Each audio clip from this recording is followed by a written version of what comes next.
I want to give my sincere thanks to Dr. Stephen Katz for inviting me to this auspicious occasion. I think that there are hundreds, if not thousands, of patients, Steve, that you have met, for which have benefited directly from not only your leadership, but the involvement of NIAMS in all aspects of community research. But to do the intramural and extramural research is very important.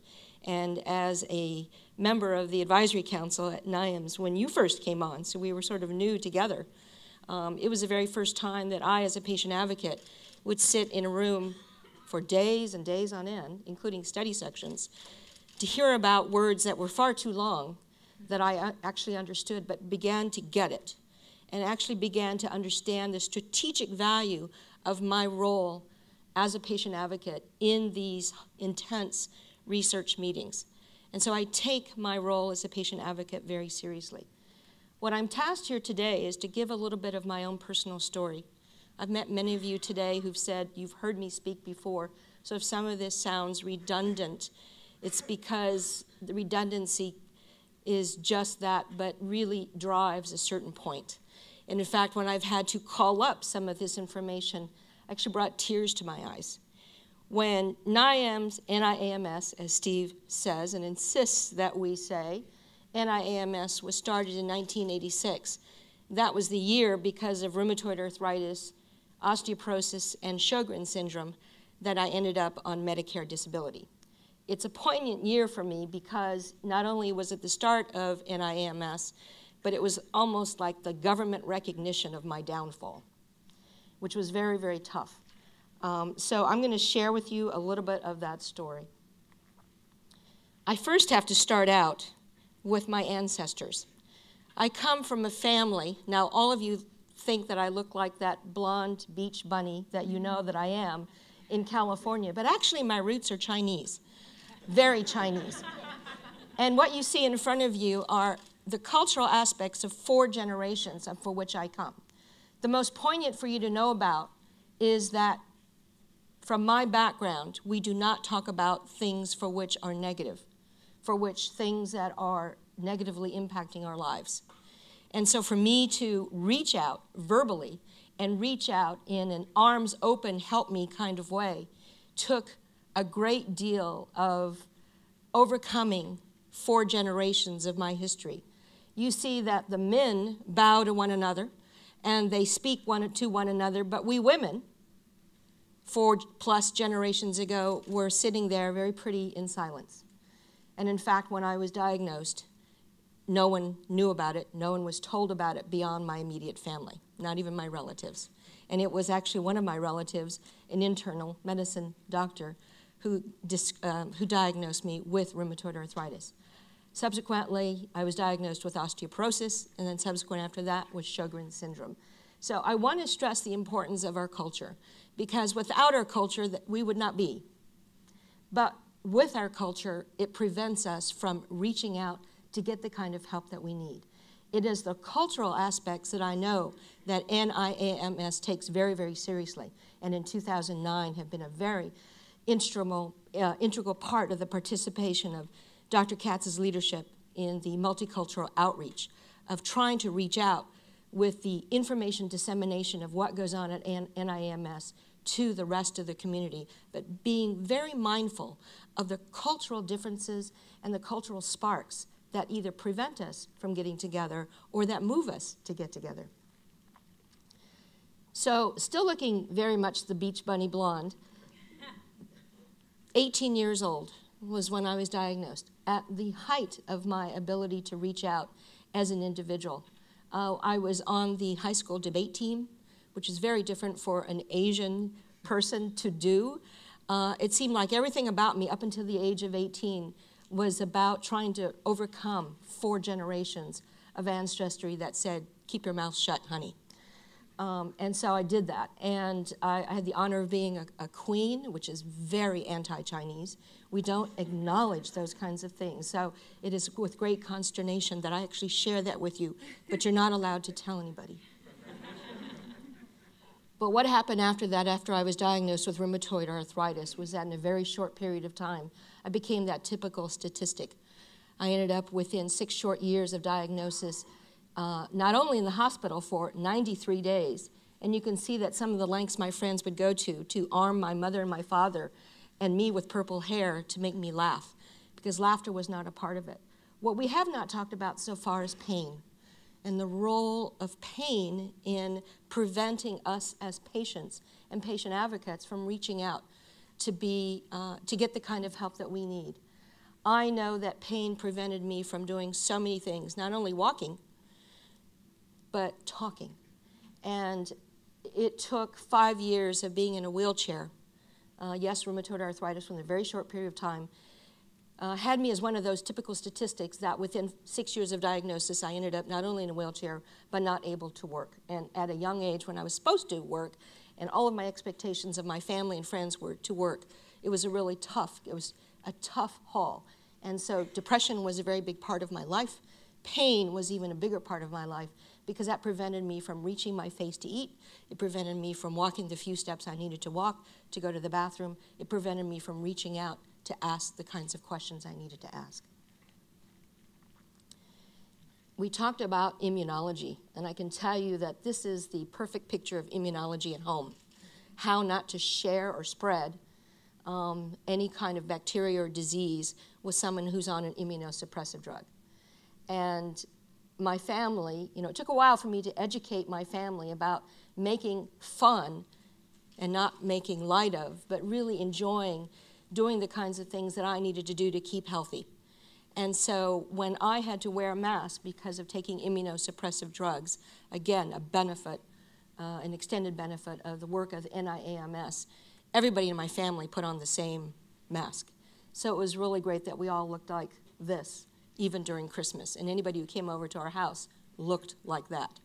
And it's an important thing to bring humor into our lives. I know it's very, very important, Dr. Katz, for us to talk about genetics and the cells from which we're all made of. And I get so excited when you break me down into that cellular and genetic level. But we have to build us each as patients back up again into the reality of what we're all made of. And how do we actualize and put into practical application the kinds of things that we learned. I learned so very, very much in those early days. In fact, I tell my friends at the Arthritis Foundation, Jack Klippel and John Harden are here, and Amy Melnick are here, that I discovered the Arthritis Foundation in the 1980s, even though I know the Arthritis Foundation had been around since 1948. I didn't know about it. I didn't know about it because I wasn't reaching out. But yet, the Arthritis Foundation became into my scope of view because of my fears of being crippled and seeing all the pictures. What you see here are just a few examples of the kinds of groups that I had started back in California. One group of young adults with arthritis, lupus, fibromyalgia, turned into 6 groups in Southern California, turned into 10 groups throughout California, turned into 40 groups as a part of the Arthritis Foundation throughout the United States in the late 80s, early 90s. This is an opportunity for us to talk. How do you get in and out of a chair gracefully? How do you go on a date and tell someone you've got a disease that they think might be catching when you know for sure it is not a catching kind of disorder? So we started groups that many exist to this day through the auspices of the Arthritis Foundation and many through the auspices of academic centers around the world. But I can share with you that it was at this time that young people started talking with other young people and started realizing that it was okay to ask questions. In fact, asking questions, like the Chinese way, was not a sign of disrespect. It was a sign of, help me understand so I can deal with this at home when I'm not seeing you the other 23 and a half hours of the day when I'm not seeing my medical care, but I'm trying to actualize that medical care. The bone and joint decade has been a significant avenue in the 1990s for me. It was because of going through 16 surgeries, 12 joint replacements. And people have asked me, well, which parts have been replaced? It's easier for me to tell you which parts have not been replaced.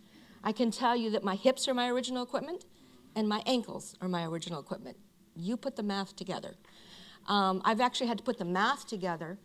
I've been hospitalized, and I want to say this is it, Dr. Katz, 293 days so far.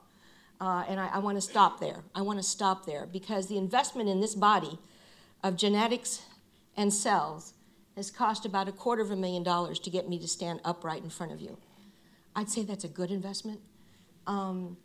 We don't know for sure because I am moving forward in my aging process. And I challenge you all to think about those of us with these diseases that as we age, what is going to happen with us? So it's very, very important. I have had the honor for the last 10 years to be the international spokesperson for the Bone and Joint Decade, which supports strongly arthritis research in over 63 countries. And in fact, I can let you know as of this week, the World Health Organization has now included musculoskeletal disorders, didn't know if you know this, Dr. Katz, among its priority diseases in Europe only. So, for those of us who are advocates, and Amye Leong's going, I can see this, it's in Europe only. So we have our work tasked for us for the rest of the world, that at least our work in Europe has come to fruition in that the WHO is beginning to recognize the importance of musculoskeletal disorders and the prevention of disability. Advocates at the international level, yes, I actually climbed the Great Wall of China with all these bionic parts with my fellow friends from Australia and the UK. Part of the Bone and Joint Decade is what Dr. Katz talks about. It is a partnership. Patient organizations, healthcare professionals, clinical researchers, biomedical researchers, industry, academic centers, all working together.